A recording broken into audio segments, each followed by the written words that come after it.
Hey there, welcome to the channel. So today I want to take a look at what's coming up for the week ahead, a little bit on the yield curve and inflation.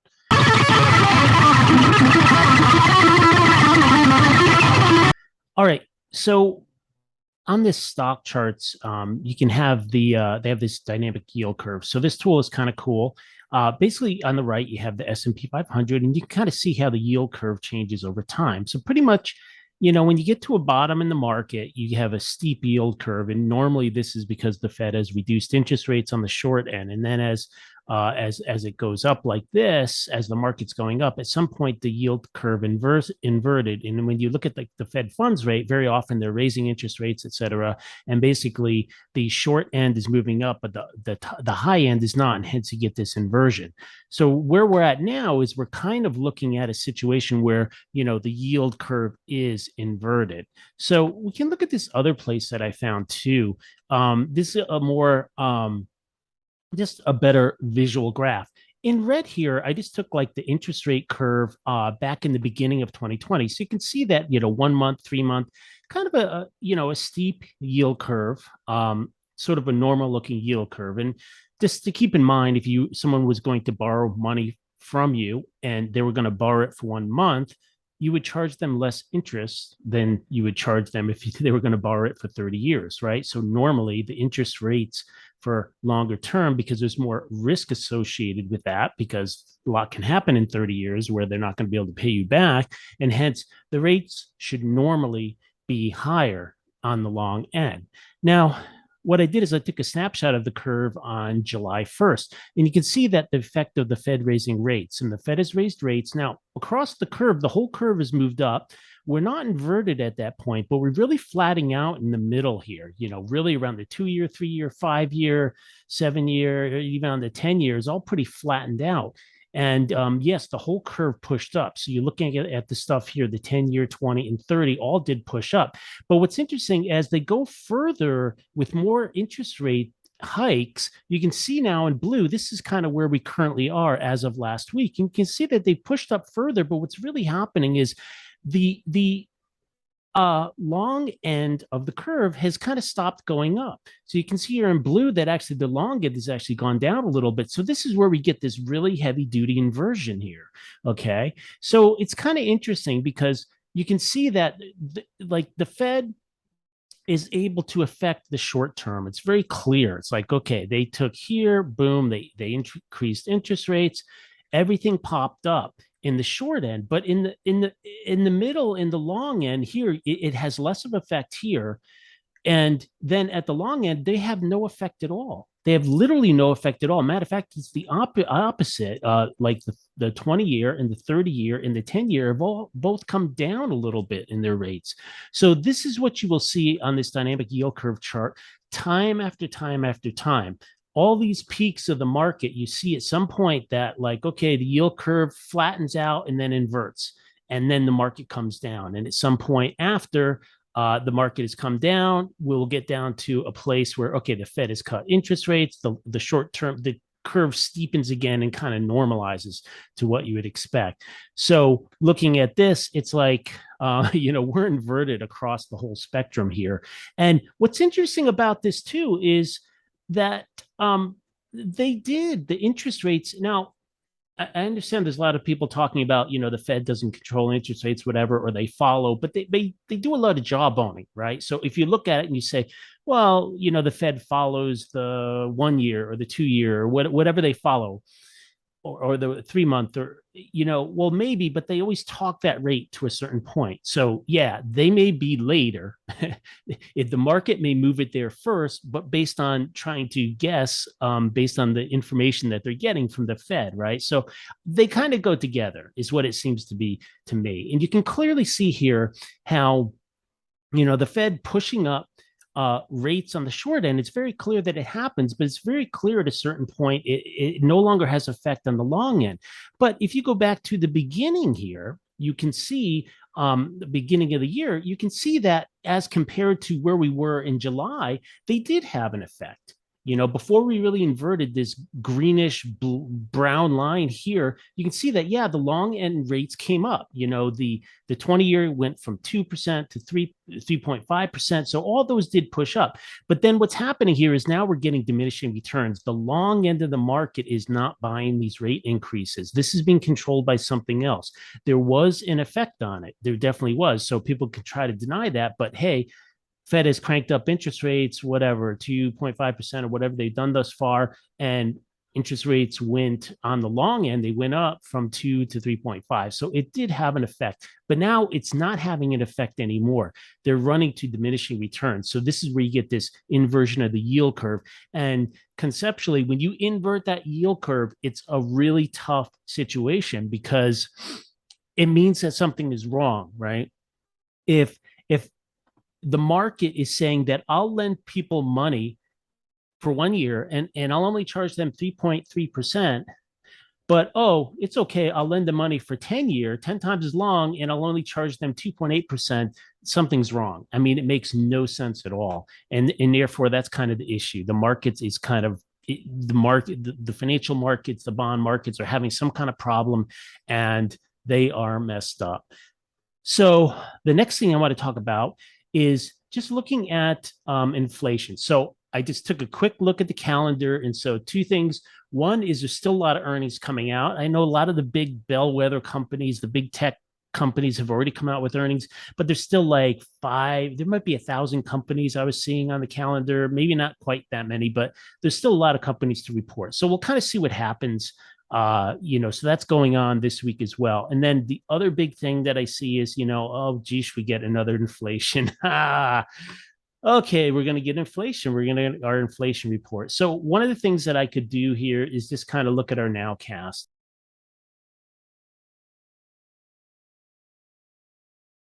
Looking at the U.S. Cleveland Fed inflation nowcast, the blue bar is the consumer price index year over year. So the actual over here is right there. And so it's actually showing a little tick down is what this is forecasting. So it's pretty flat to a little tick down, and kind of pretty flat for the month after that is what it's predicting. Now, the other thing too is looking at the Cleveland Fed core CPI. Okay, looking at the core PI is this green line here. This is going to be an interesting one because this could be really negative because it's forecasting, and it could be wrong, but it's forecasting a big turn up here. Because after we had that kind of surprise in inflation, now it's predicting core is going to turn back up. And once again, this orange line down here, this is the actual. So you can see that the actual was actually down, which is something that's kind of, interesting there, is that the actual inflation on the core was actually down. So let me draw this. Yeah, so the orange line, you can see that it's actually been down for several months in a row. So in a way, it's like the core inflation did peak, even though we had a situation where the year over year has not peaked of the overall headline number. But what could be significant is this is pointing to the core turning back up. And if that actually happens, I don't know what to think. That sounds very bearish to me because it means that, okay, the inflation that we have is now bled into the core. So that's the inflation, and that's on Tuesday.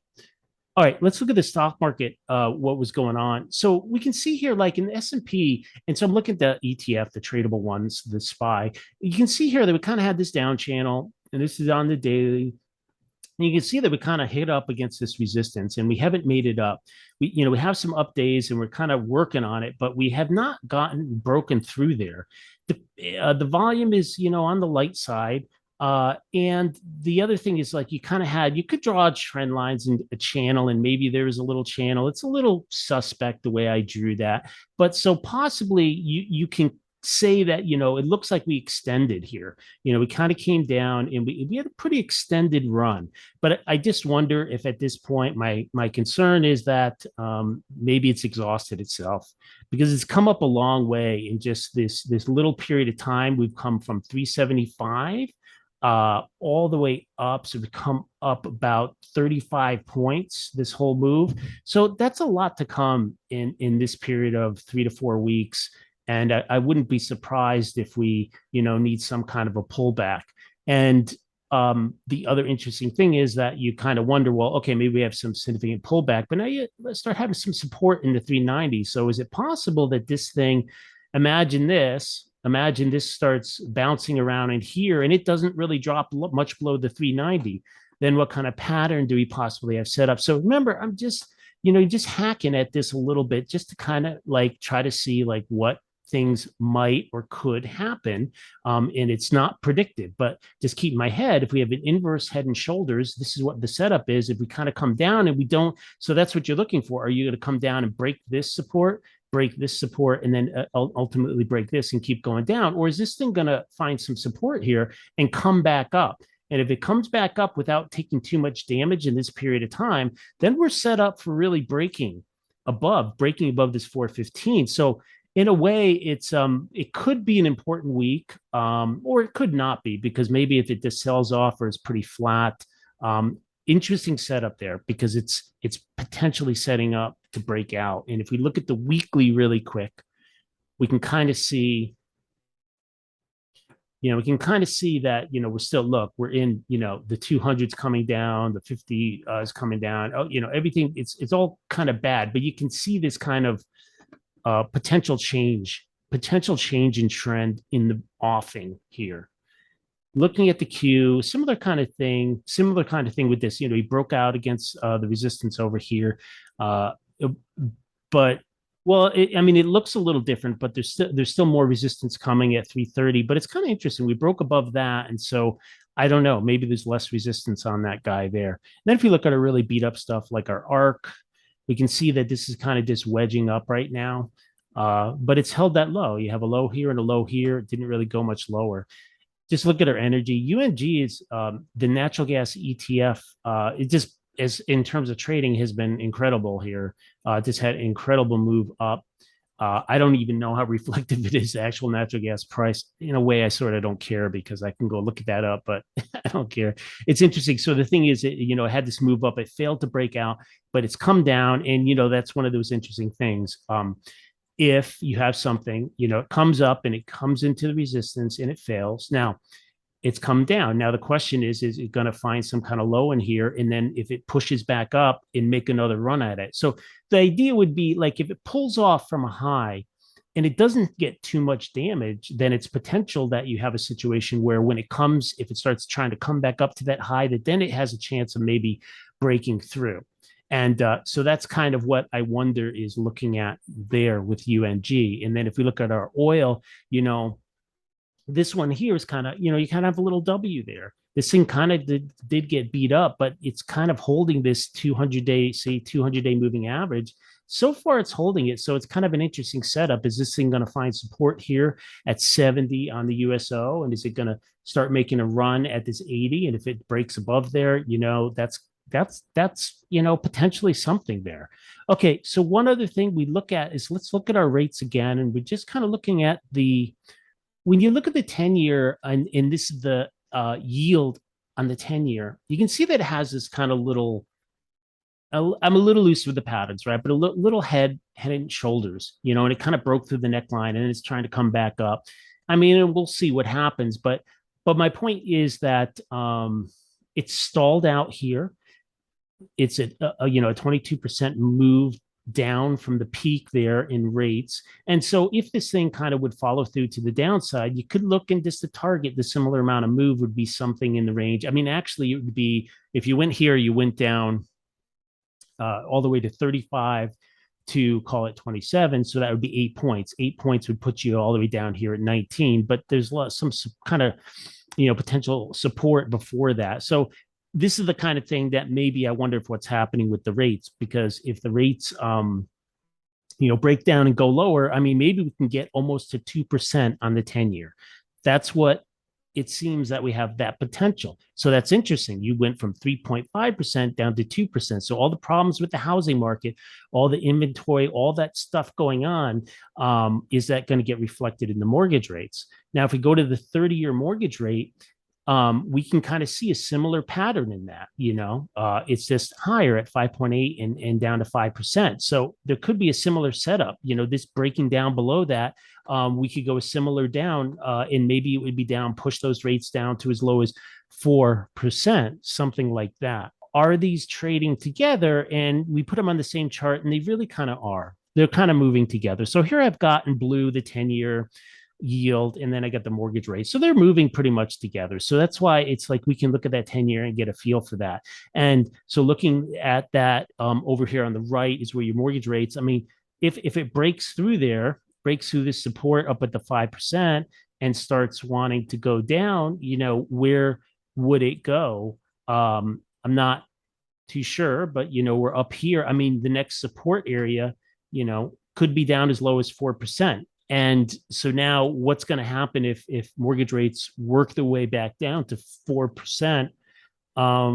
That could be an opportunity to move some inventory. It could be like that could unfreeze some deals that are getting that are being broken by the cost, right? So people are getting qualified, or they're qualified for something.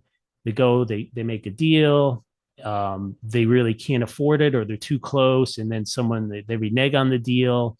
All these things happening, all the pressure, on that, on these deals, and also on people lowering their, asking price and things like that.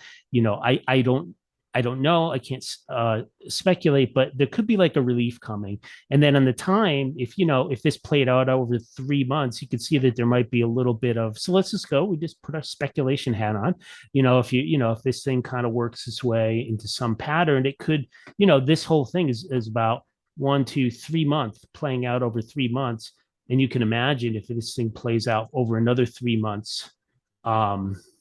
Of the rates lowering, maybe being somewhere between 4 and 5% instead of being between 5 and 6%. So that's an interesting one there. That's what I see. Not financial advice, and I just wonder though if it'll give some kind of a breather to real estate. If you'll see some more transactions going through and things like that. The other thing is on the inflation front that we have. There's still this issue of, California has this inflation bill, this new spending bill. I don't know if it's passed the whole thing, but it looks like it's going to go through the U.S. Senate. And, there's a spending bill out there, infrastructure, whatever. And as part of that, there's things in there that they're trying to do to bring down inflation. And the issue with that is that at the end of the day, what are you doing? You're spending money. And when you spend money, you're not doing anything to help inflation. So let me show you. You can see here on the Fred database that the blue line is the M2 money supply. You can see that this has been increasing forever, okay? But one of the things that you can see here is that as the money supply, we'll go over here to the just most recent data to kind of show this. If you look here, after the cerveza sickness, what happened is they printed all this money. And ever since, they've been printing more and more money. The M2 supply has been going up. Okay. Now, you can debate, well, blah, blah, blah, blah, blah, blah. But whatever, the money M2 supply went up. Now, here in the red is the CPI, and this is the change from a year ago. Now, it's multiplied by 1,000 to just get the scale right. But the point is that you can see how it deflated as we went into the cerveza induced recession. And then it cranked up as we printed all these stimmies and all this money. So the CPI is cranking up in conjunction with the M2. So which came first, the chicken or the egg? Well, I can tell you that just looking at this chart, they're very correlated. There is no doubt that it is a significant factor. You increase the M2 money supply, you're going to increase CPI. You keep increasing the money supply, you're going to keep inflation high. It's going to be difficult for it to come down. So therefore, this new bill that they're trying to pass or have passed by now, that's going to increase spending and all these different things, none of it is going to resolve this issue.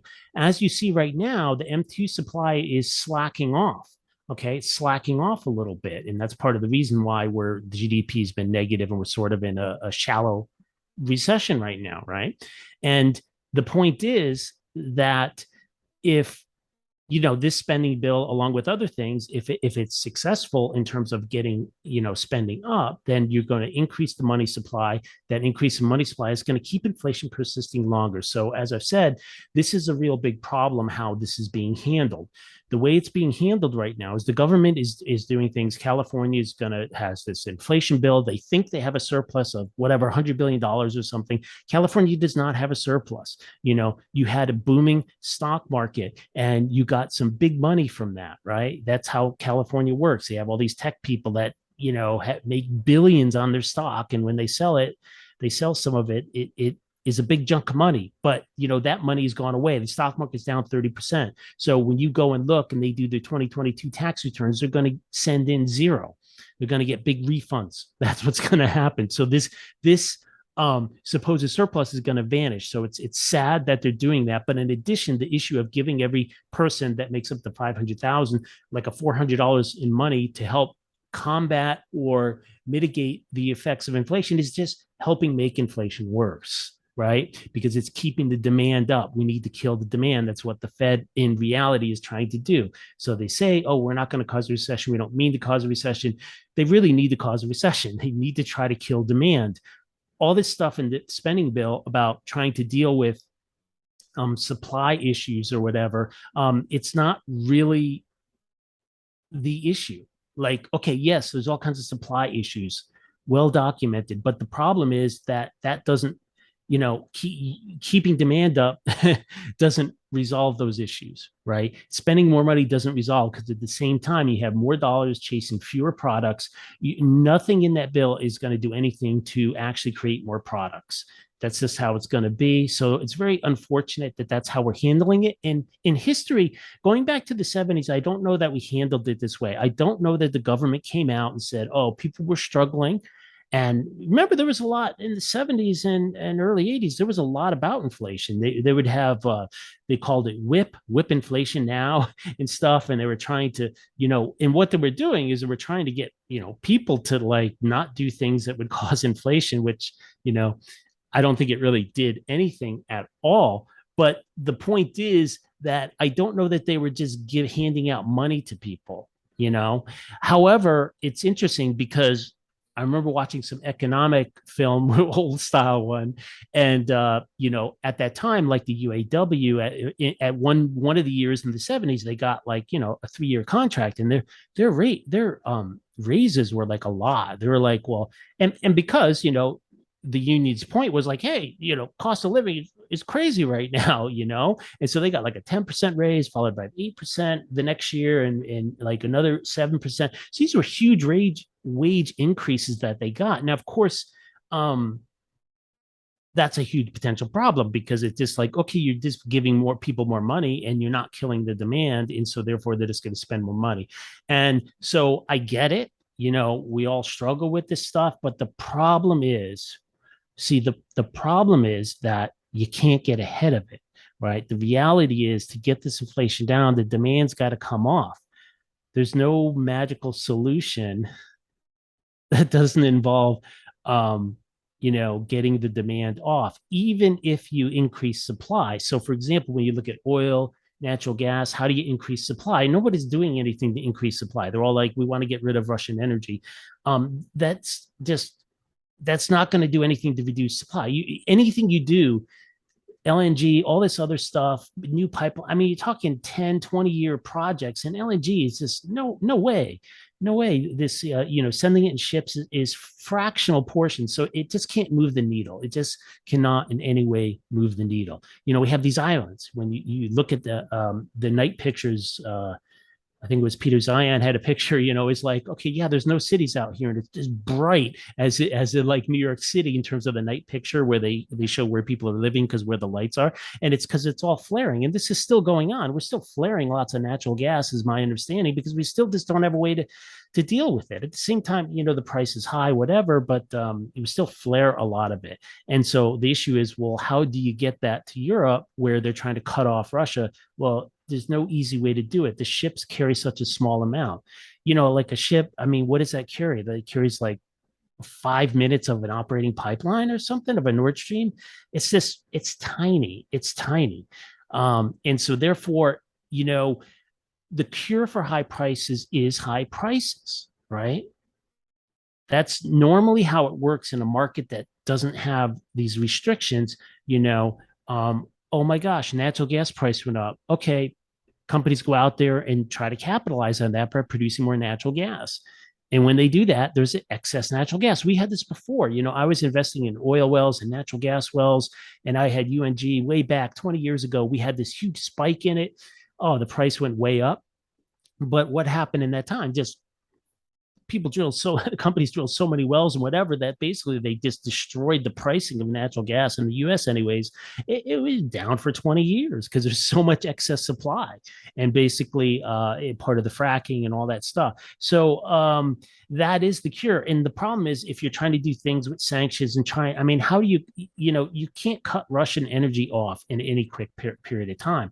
I mean, you know, that's something where, you know, you had to think about it 20 years ago. And unfortunately, you know, our leaders aren't capable of doing that. And we're not electing leaders that are capable of doing that. You know, you think about it, you know, presidential debates should have like, what are we going to do about energy? And people should just like frown on them when they're talking about green this, green that, and with no substantive plan to actually accomplish any of it, because they don't have any plan. And so that's where the problem is. So what's happening is that we really struggle to get, we have the solution is the high prices, but we have all this constriction against the solution, which is more demand, not more demand, more supply. There's just all this restriction on that. So I think that's it for this one. So we'll see what happens this week. We got the inflation. That's the big one. Yield curves are yielding. That's it. Bye.